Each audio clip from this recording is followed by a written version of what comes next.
I'm John Hanna for CDTV.net in New York, and we have Greg Womack, President of Womack Investment Advisors, joining us from Edmond, Oklahoma. Hey, Greg, how you doing?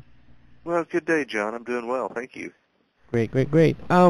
Now, Greg, tell us about the market week report, and I have your chart here in front of me, so we can just go through with this one together.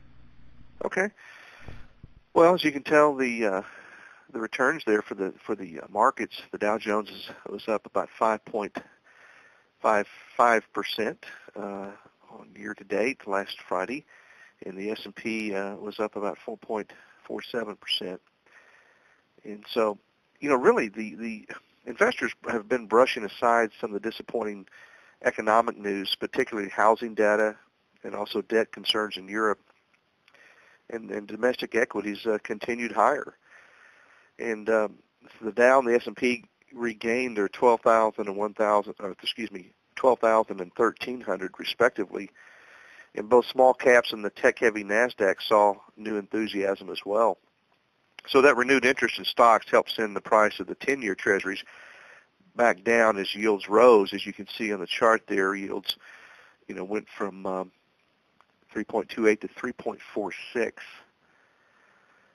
So as you can see, the markets are firming. It's amazing how they have just brushed aside the disappointing news. And some of the disappointments last week were pretty big. I mean, new home sales plummeted almost 17% in February, hitting their lowest point since record-keeping began in 1963. That's when yours truly was born. The Commerce Department was saying that sales were down 28% from the previous February. Hardest hit sales were Northeast, now down 50% from a year ago. And the Midwest down almost 41% in the same time. On top of that, we had sales of existing homes also fell sharply in February.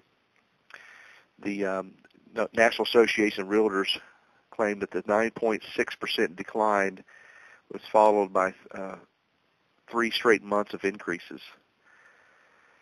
Also, durable goods fell in February. The almost 1% drop was the 4th decline in 5 months. Then you go over the pond overseas. Despite another downgrade by the country's sovereign debt, the Portuguese Parliament rejected a proposed combination of tax increases and budget cuts, potentially increasing the need for a bailout from fellow European Union members. But we did end the week with some good news.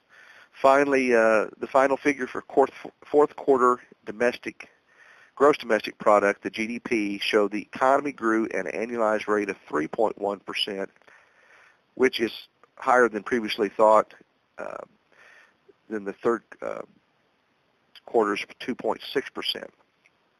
So for all of 2010, the economy grew almost 3%, and that's a vast improvement from the decline of 2.6% in 2009. And after-tax corporate profits were up 20%, actually 20.4% in 2010 compared to the 2009's 5.1% increase. John, as we look ahead to this week, investors are going to really watch to see if the markets continue to recover from the recent bruising and extend its upward march. A data-intensive Friday will see new employment, construction, and the manufacturing indicators. So it'll be interesting to see how the market continues to shrug off this bad news, or will it continue to do so? And then, of course, the end of the month and the quarter is this week, and I'm sure we'll see some window dressing and some movement around of securities in money managers' portfolios.